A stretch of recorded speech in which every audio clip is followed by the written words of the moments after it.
My accessibility goes out to the family during this time. I can't even imagine what they're going through. Death is hard to deal with, especially an unexpected one, and a senseless one is even harder. This could happen to anyone. As we all know, the kids are getting stolen across the state and across the nation. This could happen to anyone.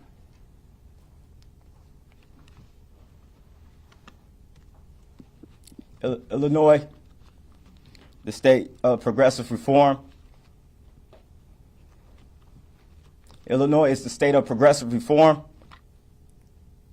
and I'm calling for juvenile justice reform, where you can have a 13-year-old commit 3 crimes in 1 incident, from stealing a car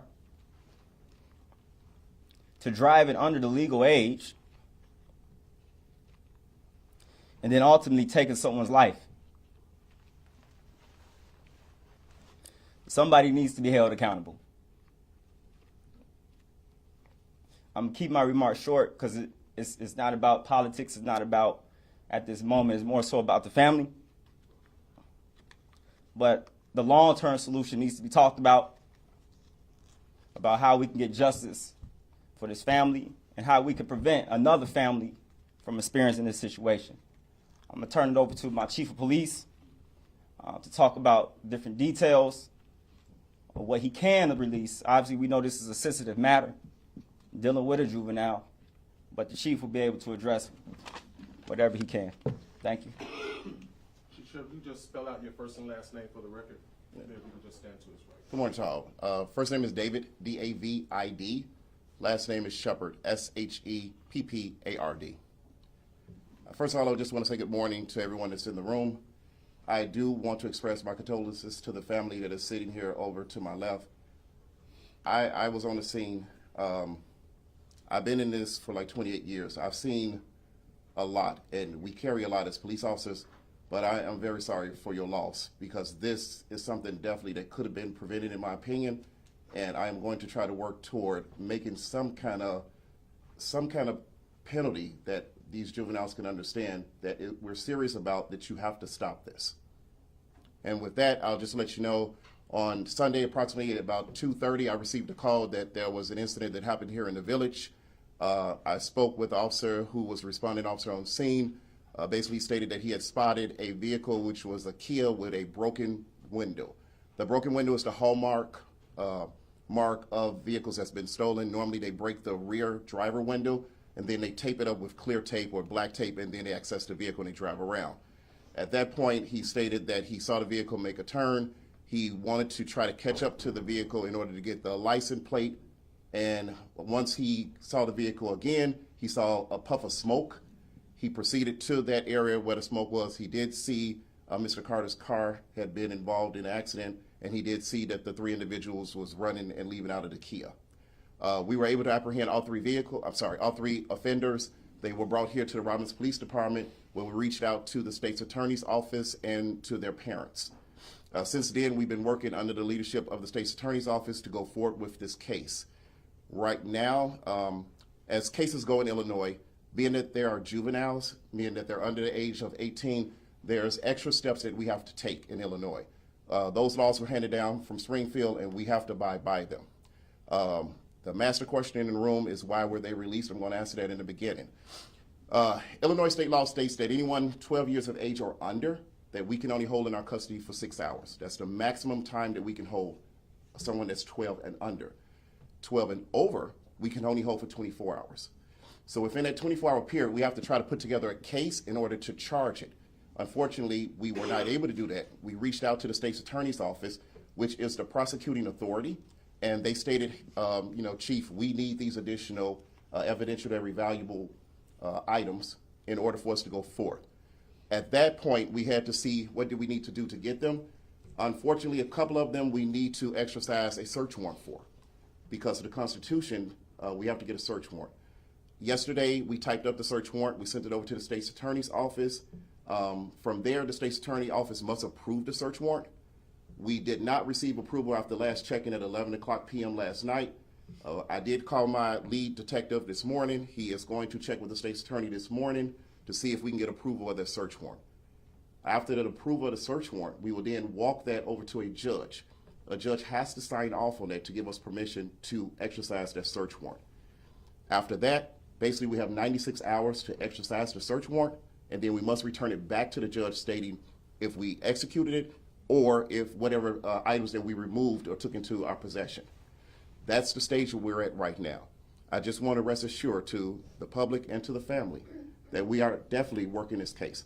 I have two investigators, two detectives that are assigned to this case, plus my lead investigator for my juvenile division. So we are working the case, but unfortunately, we become handcuffed when it comes to juveniles because of what the state statute says that we have to abide by. A lot of people don't understand in the police department, we don't make the laws. We can only enforce what Springfield hands down to us. So if Springfield say, hey, in 24 hours, you have to return them to their parents, we have to return them. So that's what happened. We'll allow just a few questions. Please keep in 1 second, Mike. Please keep in mind, we don't want to compromise the integrity of the investigation. So if he is not able to answer, please just work with us on that. I'm sorry, Mike, go ahead. When the officer spotted the Kia, was it speeding, and was there a pursuit before the crash? No, there was no pursuit, and the Kia was not speeding at the point that he assaulted the Kia.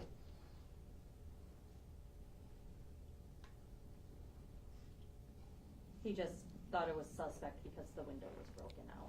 Yes, ma'am. That's the hallmark mark. We know it. There is a group, and there's no secret in this room. There's a group called the Kia Boys that have been going throughout the states. These are a group of juveniles who decide that they want to steal people cars, Kias or Hondas, and they ride around in it for fun. We've had incidents where they driven cars after they stole them. They run out of gas, they steal another car. Then they drive that one. We've had incidents where they stole cars to go steal other cars. I spoke with a juvenile just recently that we had in our custody after we had to use a helicopter to get him to stop. The juvenile told me, and I kid you not, he said that we better be lucky he wasn't driving, because if he was driving, he wouldn't have stopped. He would have just pressed the gas to the floor, red lights, he closed his eyes, and he just keep on going. This is what he told me. This came from a 13-year-old. So that's where we are right now in the state of Illinois, and something has to be done. Chief, Jessica with ABC 7 Chicago.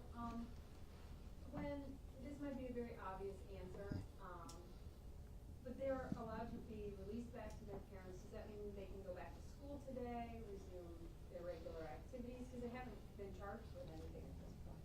Yes, ma'am. Yes, ma'am. That's exactly right. They go back to their parents right now. Again, we're doing the investigation.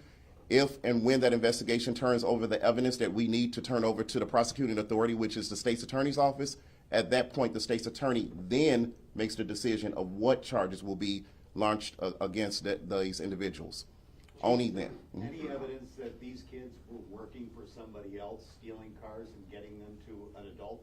At this time, I don't have anything of any knowledge of that. In No. your mind, what sort of consequences should these kids face? To offer my opinion will be a little bit different. I am a father. I have been in this for 28 years. I've seen it change. In my opinion, the problem is in Cook County, and probably throughout the state, but I can speak for Cook County. Right now, people are not being held accountable for what they're doing. And if there's no punishment that deters a person from doing something, then they will continue the same activity. When we were younger, our moms or dads told us, hey, if you do this, this is going to happen. We took it serious. We didn't do it. Bless my heart, I'm scared to death of my mom right now.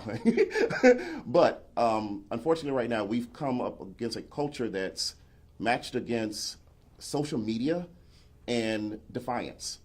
And since there's no punishment, they're going to continue what they're doing. There has to be a change in the law. Sean? Chief, or Mr. Mayor, in a situation like this, where these kids were out on Super Bowl Sunday, talked with the family, this is what they said. You have kids who are out on Super Bowl Sunday, but any kids, in any situation like this, 13 years old, and they're out stealing cars, joyriding, and knowing that they're being released back to the same situation which allowed this to happen to begin with, how much faith do you have that there will be any accountability on the home front? Well, truthfully, I have faith, that we do have a justice system that we can make work, okay? Because we have to also understand that Whereas there may be children out that are doing things that they shouldn't be doing, there's also children out that are doing exactly what they should be doing, and we need to protect them. Okay, so I do have faith in the system. Unfortunately, I can speak honest to say that we haven't had the results in Cook County that we would expect that we've previously had. And I don't know exactly what's the answer to that, but I do know that there needs to be some type of change. Had these kids been involved in an auto theft previously? At this time, that is something that I cannot answer, unfortunately, because of the investigation. Mayor, you want to comment on that? Yes. Come to the center, Mayor, please. Back to the gentleman's question over there, as far as accountability goes, obviously, once again, this plays an important factor. You all coming out, making sure that you all stay in contact with this case, making sure that we hold people accountable at the state's attorney's office, making sure that, you know, the parents, somebody got to be held accountable for this senseless death. So you all play an important role in this factor of keeping the media in front of this matter. So. Any other questions? You want to talk about Representative Jones's?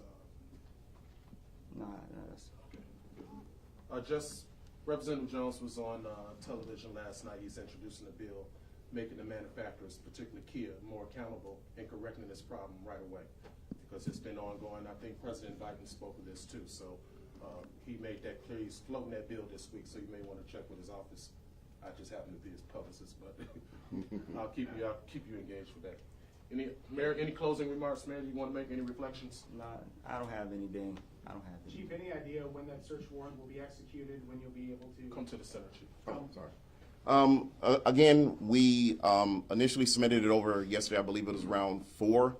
Before my detectives left and went home last night, they checked around 11. State's attorney advised us that they did receive it and that they're working on it.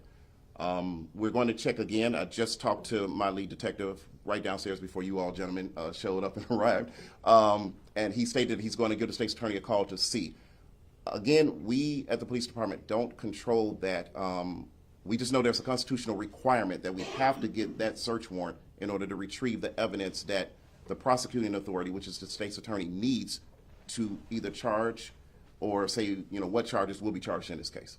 You're not the first police chief that I've talked to in Cook County that has expressed frustration with the application of the law. This is true. Like I say, I've been in this is my 20th year, and I have seen a change. And the difference between Cook County and the other surrounding counties that we have here, it's a difference. It's a huge difference. What does that do for your rank and file, for you, for like trying to gather evidence and then it goes nowhere? Well, you know, unfortunately, we can't charge every case and we can't prosecute every case and we can't, you know, send everyone to jail because that wouldn't be justice. But what we do is we work hard. We do our due diligence to make sure that we can capture every piece of evidentiary value that we need to give to the state's attorney's office. And sometimes we don't develop what we need, you know, and it's tragic because as policemen, we carry every single crime with us. I mean, I can think all the way back to when I was a recruit out on the street, some of the things that happen. So when we cannot deliver justice for a family, it affects us, you know, so, but we do try hard. And I promise you, I will definitely have my detectives working hard to get whatever the state's attorney needs, because they are the lead in this for the charging, in order for them to charge this case. It will not be because we did not give them what they need. Any last few questions before we wrap up? Just, if either one of you want to comment, we were discussing earlier, like there has to be family members, friends that know that these kids are doing this and they're not saying anything because they want to protect them. What message would you give to the people who know that this is going on? Me, myself, as a police chief, I'll just ask you to help us, help you. And that's what it's about. If you call me, I will come and help you. A large number of the citizens here in this village has my home phone number. You know, that's unlike most villages. I have an open door policy. You know, we just secured 128 steering wheel locks that I'm going to pass out to the citizens here free of charge so they can try to secure their vehicles, because now we hear that the insurance industry does not no longer want to approve and cover some of the vehicles. So I told them, if I can't stop them from stealing your car, if I can't apprehend them and prevent them from stealing it, I'm going to do something to try to stop them from stealing it. So it's heartfelt, it's heart-wrenching, but we just keep trying, and we're just going to do what we can do. And to the parents out there, I spoke with lots of parents of these juveniles, and some of them are at wit's end because there's just no other resources for it. They don't know what else to do. So I'm open to any parent who wants to speak with me about anything that they want to do if they're having problems with their child. Maybe we can work something out. I've recently reached out to the DEA, the FBI, to see if there was any other programs that we could try to utilize. Their hands are tied. It's really almost to an epidemic stage. And this time it ended with a death. Yes, sir. Unfortunately. Very, very unfortunate.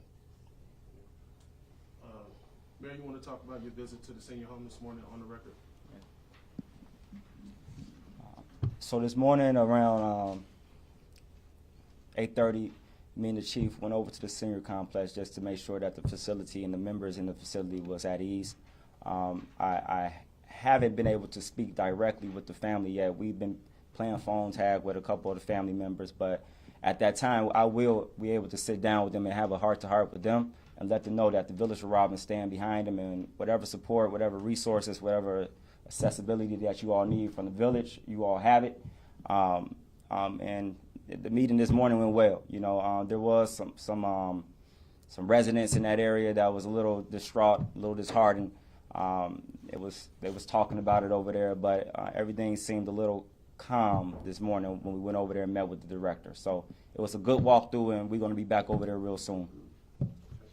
Thank you, guys. Appreciate it. You Yeah. have my cell number for any follow-up. If you don't, I'll wait till the mics are off to give you my cell number. In the meantime, if there are any updates, we'll do it in writing, but there won't be any more comments on the record on in any television interviews. It'll just be a statement that we release from this point. Is that fair game? If there are charges, we will come back and have a press conference. But in between time, no press conferences. We'll just keep you updated through email. Thank you so much. Family, thank you so much. Thank you. All right, walk away from those mics.